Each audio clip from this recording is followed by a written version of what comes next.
Alright, here we go with Loch versus Aoe2hostage here. I think this is in the 1500s 1v1 yellow spectrum, if I'm not mistaken. But exclamation mark rank and the player's nickname in chat. You should have it a long time, no siege. Okay, so these guys have met before on the ladder, presumably. I don't remember the 19 taunt. Anyway, we have Britons versus Magyars here. Loch with the superior archers with the extra range that Britons get in the castle and Imperial Ages. And Aoe2hostage with the Magyars here.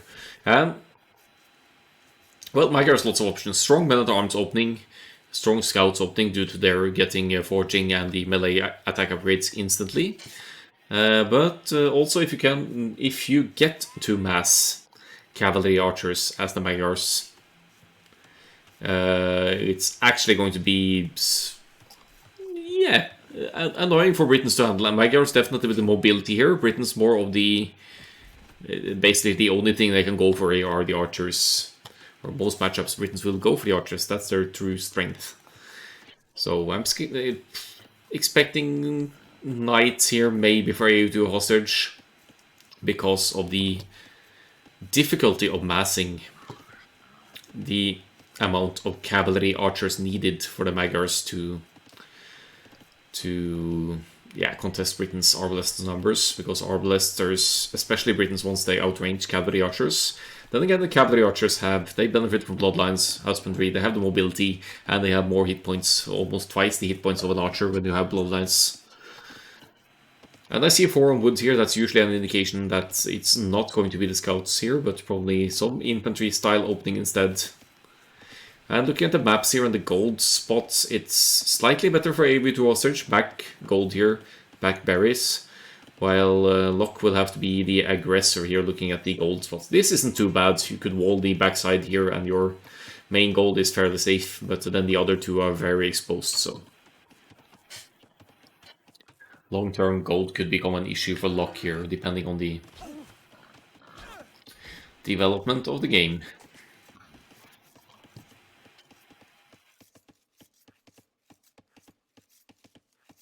Uh-oh. Dangerous as close to enemy TC here for Aoe2hostage. He dodges those TC fires, these TC arrows, but obviously with 12 HP left on the scout, you can't even risk harassing a barracks builder like down there. The important thing now is to keep the scout alive for Aoe2hostage, of course, to learn the location of the woodlands. The berries, possibly, he doesn't have those quite yet. And to see what Loch is going for here. The barracks foundation has been spotted here, so that's something at least you can't deny it. But this is also an indication of a 3-mill drush, and as Aoe2hostage is scouting here now, we might also find the barracks and see that there is no mill, but the barracks timing already a giveaway that this is of course a drush and presumably one before the mill goes up here. That should also mean that Loch has been scouting or is trying to find the enemy side fairly early here. He'll be discovering Aoe2hostage's presence very soon. Actually going all the way to the edge of the map here. TC spawn in a big circle on Arabia and the likes of the maps here. So you don't really need to go to the edge of the map to find the opponent. But here's a 4-tile gold. That is a giveaway that the opponent is in fact in this area.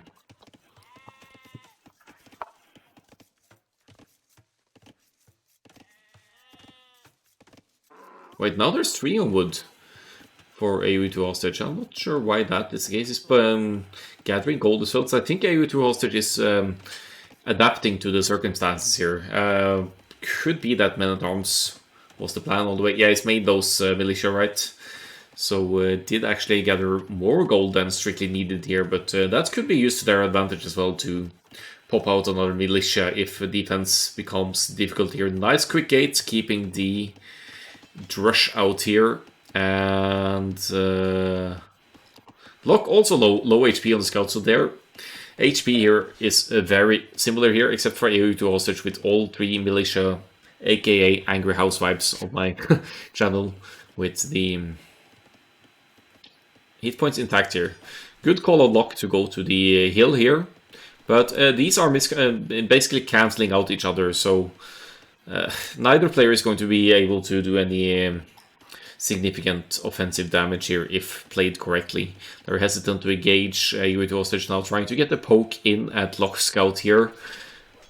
But there it goes. Okay, great value from Aoe2hostage now. Good defense.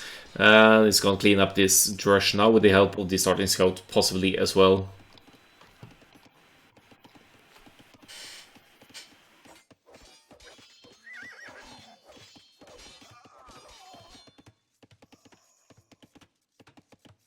Yeah, this should be Aoe2hostage's fight to win. A very ambitious waltz of Loch at home, is actually going to wall all the way to the edge. That seems a bit confident given the forward here, but the Britons Drush was here first. Pre-mill Drush with Aoe2hostage reacting here. Okay, didn't have this woodland scouted, so that explains the walling here. But it's also, yeah, going to allow the villager to return back to work more quickly here. We see the uptimes here now. 3 or 4 seconds apart between them, so no significant advantage for either player here. And no significant power spike in the feudal age for either player either, because Britons, they get their extra range in the castle age onwards for their archers, while Aoe2hostage, yes, will be getting +1 attack on his militia here, but that's about it.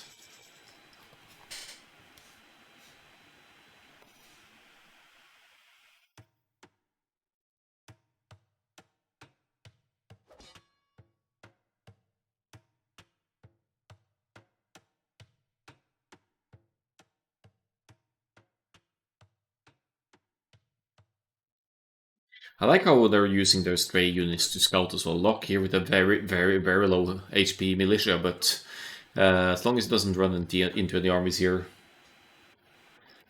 it's gonna gather some intel. Oh, Farman, you saw the concert VOD, nice. Yeah, I realized since the music is so old, it's not affected by the DMCA issues, so...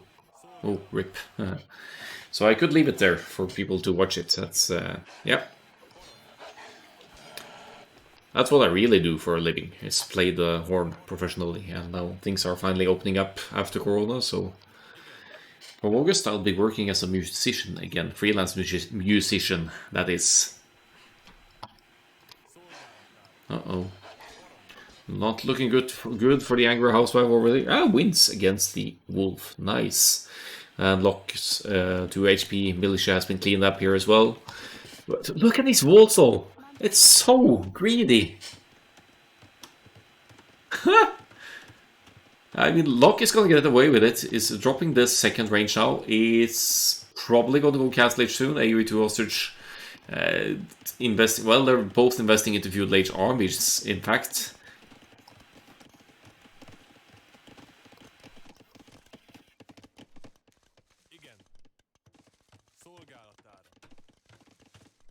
And now it's Aoe2hostage's turn to just maybe be a little bit annoying here, pounding away the walls, but all it takes is 1 archer here for Loch to deal with this. It's 1 range production versus 2 here, but the numbers aren't that dissimilar yet. Look at the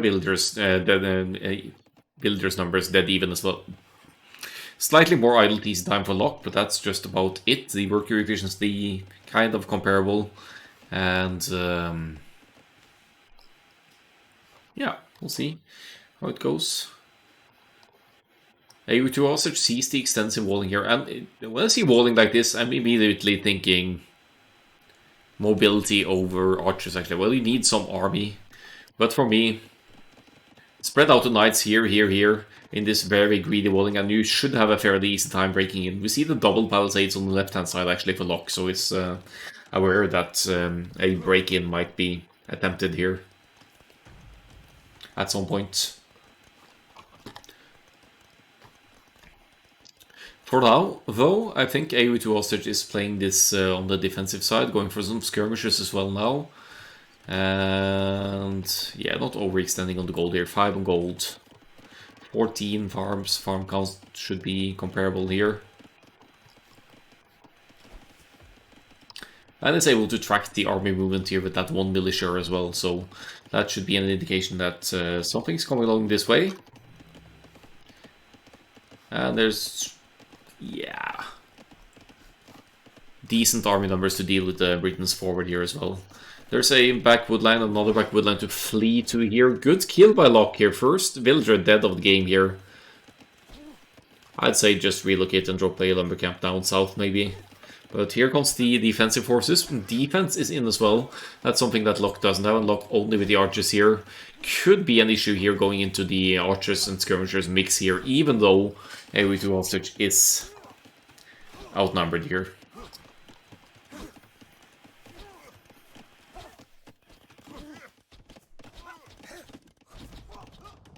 Hill advantage. So yeah, this hill is unfortunate for Aoe2hostage, pretty close to the home and to the woodland, and then there's a big hill in the middle as well, which will be significant later, I'd presume.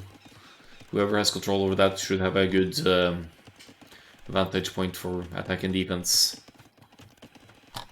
Aoe2hostage gets away with only one villager dead though, and actually just relocated to this lumber camp with all of the most of the threatened lumberjacks. I guess Loch could get a villager snipe here as well if he's rare, but then again, you don't want to run into the skirmishers. You want to preserve your archer numbers until the Castle Age and eventually the Imperial Age for the Britons, because that's where you really shine with your extra range. Britain's crossbows with Bodkin Arrow are fully upgraded. Britain Castle Age crossbows, they can also outrange mangonels and scorpions, so, well, except Khmer scorpions. So, that makes it extra hard to deal with Britons.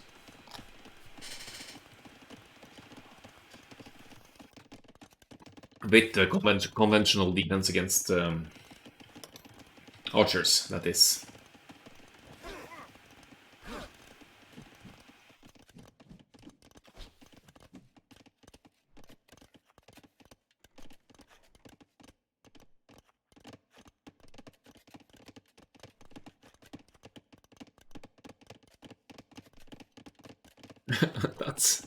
that's Is Aoe2hostage trying to make an overchop here, or what's the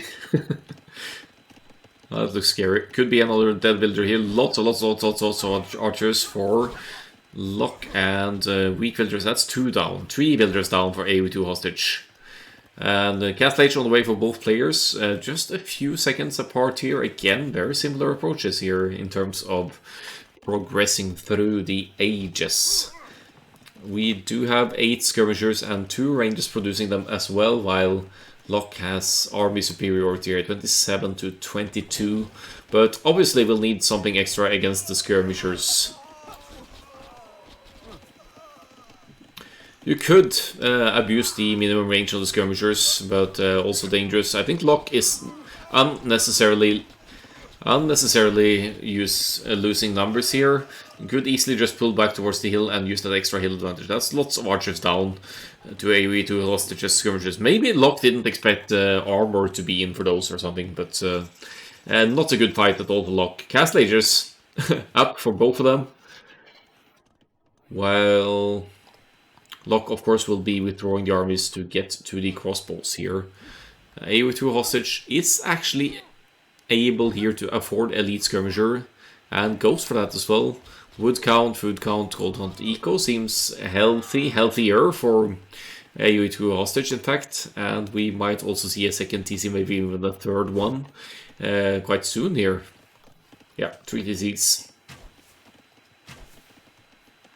Crossbow worse. Crossbow Loch doesn't have Bodkin Arrow yet, so that basically means that no range advantage for Loch here, but chasing Aoe2hostage's forward units, of course, and now, yeah, I don't think Aoe2hostage is focusing on this fight, just get home, focus on the macro, and maybe make a tech switch here, we'll see. Elite skirms for now. I feel like Knight Skirm is the way to go here, because Britons have that extra range, but if you run the Knights in between, then you allow the skirmishers to get in close as well, and if the Britons try to take a choke point or tries to make use of the range, that's not going to be as efficient. against for the upgraded knights, but it's also an expensive tech switch to make, considering that you need the armor. You need 2 stables maybe for massing up the numbers more easily, and you're just not going to be able to support 3 TCs behind that at this point. So pure skirmisher defense, I guess, for Aoe2hostage, getting the 2nd armor upgrade as well. And yeah, content just defending here. Even the university going up now to get ballistics to benefit the skirmishers and match the Britain's player already with ballistics on the way here.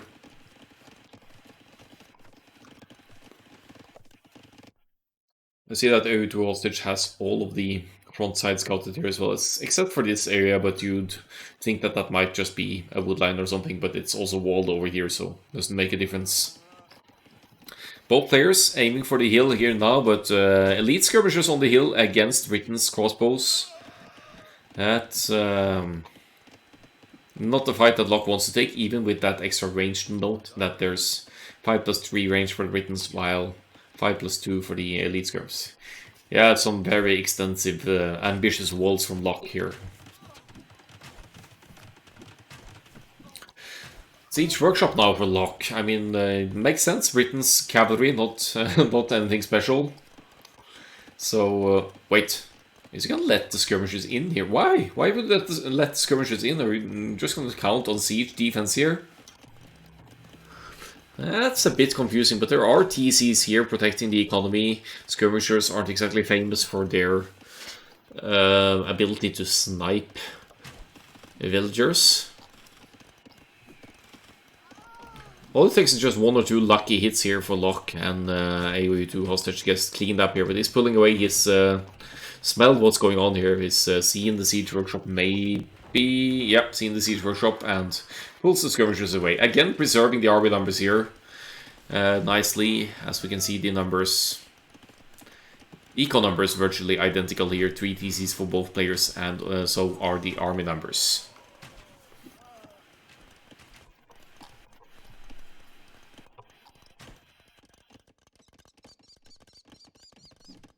Siege workshop on the hill now, I like that. Siege crossbow for Loch, siege skirmisher for Aoe2hostage. We'll see who wins here. Counter unit, siege. So important to establish presence on the hill in the middle here. Huge hill. Imagine getting a castle or 2 up here is just a fantastic point to focus your fighting for the later game. And are we actually going to see skirmishers take out a mangonel here? Wow. that's honestly impressive and risky micromanagement there from Aoe2hostage to focus down a mangonel with skirmishers. Must be kind of confident here now. Villager production better for Aoe2hostage here. Looking at the food gold ratio here as well, Loch is with ridiculous amounts of gold here, but they're both kind of closing in on that Imperial Age transition. I'd say Aoe2hostage has been conserving the gold way better though, with only 4 villagers of gold here. Now going to stone for an eventual castle on this hill, presumably, a little bit later. And likely aiming for an earlier Imperial Age here to beat Loch to it, so he doesn't have to worry about the Britain's another +1 range for the crossbow line units as a power spike in the early Imperial Age. Looks like Loch will be first up though, and Aoe2hostage shouldn't be too far behind. Assuming that the buildings are in place here. Yeah, University Siege Workshop.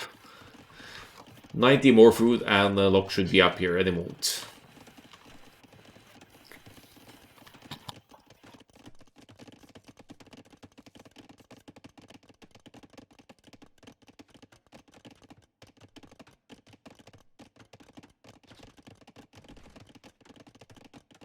Yeah, again, almost identical uptimes. The feudal was quite identical. The Catholic Age was only 2 seconds apart. And here comes the Imperial Age as well. It's just 3 or 4 seconds. Oh, and nice dodge there from Aoe2hostage, I guess. He has the mangonel on the way. Could get an amazing shot here, but obviously it needs to complete first.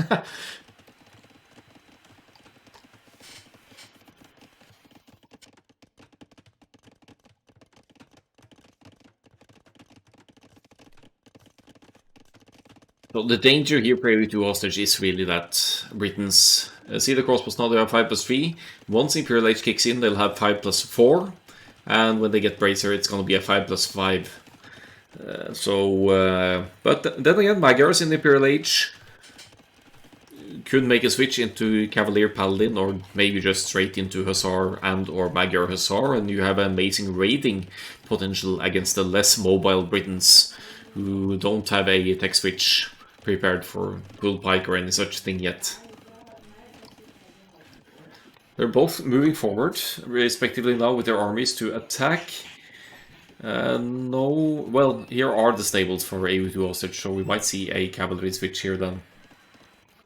But this could be dangerous. So it's a good recognition there. Is the suspected movement here, I guess, is pulling the skirmishers back. And now I'm kind of feeling it more for Aoe2hostage here to deal with this. It's risky of Loch as well, going in 10 seconds before Imperial Age here. You need another minute or so to get Bracer Arbalest and everything. But in Loch's defense, Loch couldn't have known for sure that Aoe2hostage is up as well. This could mean lots of dead crossbows though.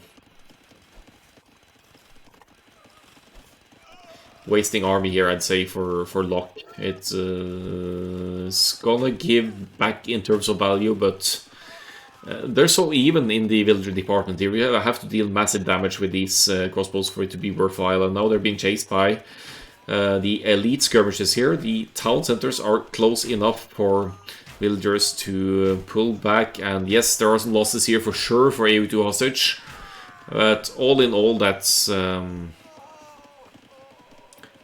yeah, how many villagers down? 17.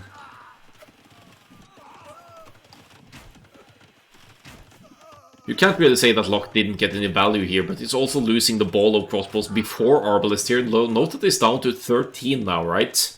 While Aoe2hostage has a sizable amount of skirmishers and making the Cavalier upgrade here now, which could be very dangerous until Loch can get these Arbalest numbers back at crucial levels. Castle on the hill as well for Aoe2hostage could start pushing with trebuchets here on the other side, or just have a point to pull back, but losing the archer's crossbow arbalest mass here. Misplay by Loch in my opinion. Didn't really need to risk that at this point, especially not before Imperial Age kicks in. Yes, he traded 20 arbalests for almost 20 villagers, but now we see the switch here, right? We see the stables going up. And Loch doesn't really will have to rely on arbalests here, right? With Cavalier on the field, mangonels don't make sense anymore. The knights or Cavalier will snipe the siege, and it's going to be full arbalest here. Loch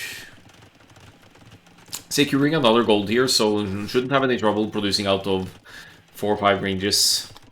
But right now Aoe2hostage is establishing a numbers presence here. We have light cav on the way as well, so eventually we'll see Hussar probably as well. And that's where the mobility of Magyars just starts to shine here. This castle, not really an issue. You could just add trebuchets and treb it down from the hill here if you're Aoe2hostage, so... I feel like Aoe2hostage is playing this very patiently. Good defense, good map reading, good reactions. And now that the Cavalier switch, that will force Loch to react as well. Onager, that's not going to do anything against Cavaliers. It's obviously going to help against the skirmishers if you can get the hit in. But, I mean, Onager against Magyars. There's a castle here for Aoe2hostage as well, right? So we could even make Magyar Hussar here. I don't think he cares about the skirmishers at this point. That's pretty clear with these Onager shots. And yeah, rip skirmishers, I guess. Yes. But obviously, if you get that cavalry production going to a significant number, then Loch's armies don't stand a chance here. He's trying for a sneak over here. What's a... Oh, okay, yeah, he's assuming the neutral resources now. I like that. Taking some neutral zones golds here. Yeah, it would be nice to have 20-30 skirmishers against the Arbs. A little bit too easy for Loch to deal with those.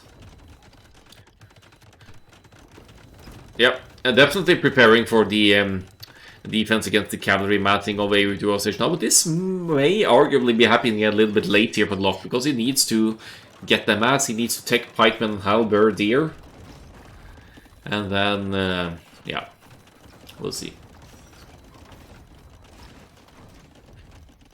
40 farmers for Aoe2hostage, 30 on gold. We may even get to see Paladin in this game if this keeps going. Not enough Cavaliers really here to engage though. I think he's considering sniping the Onagers, and that's going to be great value because those cost a lot of wood and gold to get going. Then you pull back, pull towards the castle, split a little bit, and maybe that one goes down. 3 Onagers down and almost no Cavaliers lost though, so great fight there. Cavalier, Knight line and skirmishers, just such a great combo against pure archers play. We see the barracks here, of course. Pikes now being massed. Britons get halberdiers as well. They only need the defense now to get their full upgrades, but yeah, that's not that good of a fight for Aoe2hostage here. Guess it's competent with the production behind this. Yeah, imagine having those skirms alive now. There are still skirms on the field here.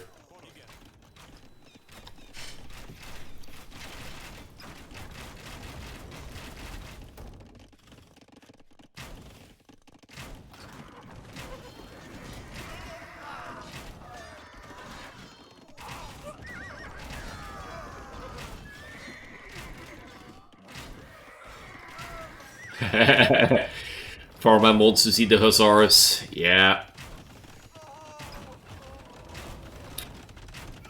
I mean, it's open here for raids. Play the mobility of the Magyars here, but you'd maybe want a decent chunk of Cavaliers while you can as well.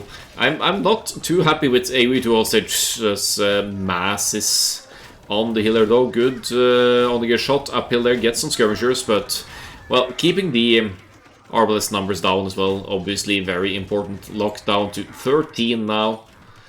And yeah, Aoe2hostage in full control over the hill here. Look at all these villagers here trying to keep this castle alive. Very important one to protect this gold here. Is it the last gold as well? The main gold is depleted. We have this one to the side, so there's definitely gold access, but only 3 villagers for Loch over there.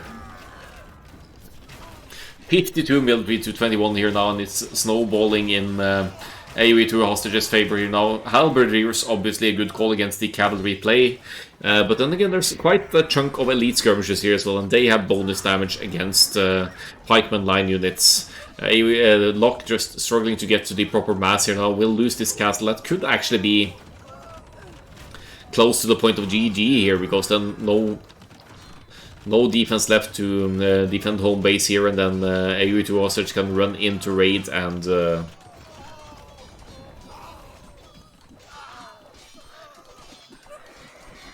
then they yeah, now it's just a free entry. It's open over here as well, in fact.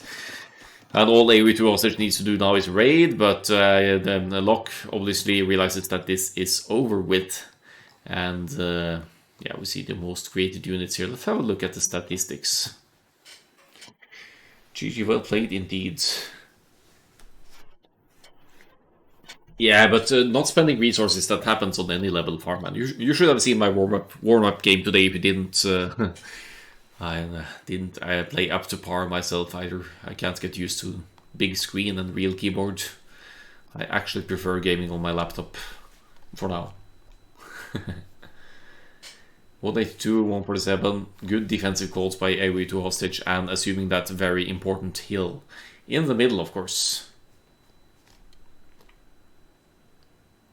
Look at the resources though, they're very, very even here in the resource collection. And the uptimes are just amazing here. 4 seconds, feudal. 1 second apart to the Capital Age, and 5 seconds apart in the Imperial Age. This could have gone either way, it comes down to some strategical calls and speed of adapting, because Loch could have easily made that pike transition earlier against Magyars, but Yeah, it just didn't happen in time quickly enough, I think, and with the massive skirmishers on the field as well. Just well played in the ending by Aoe2 hostage. So the stronger late game player for this one, by the looks of it.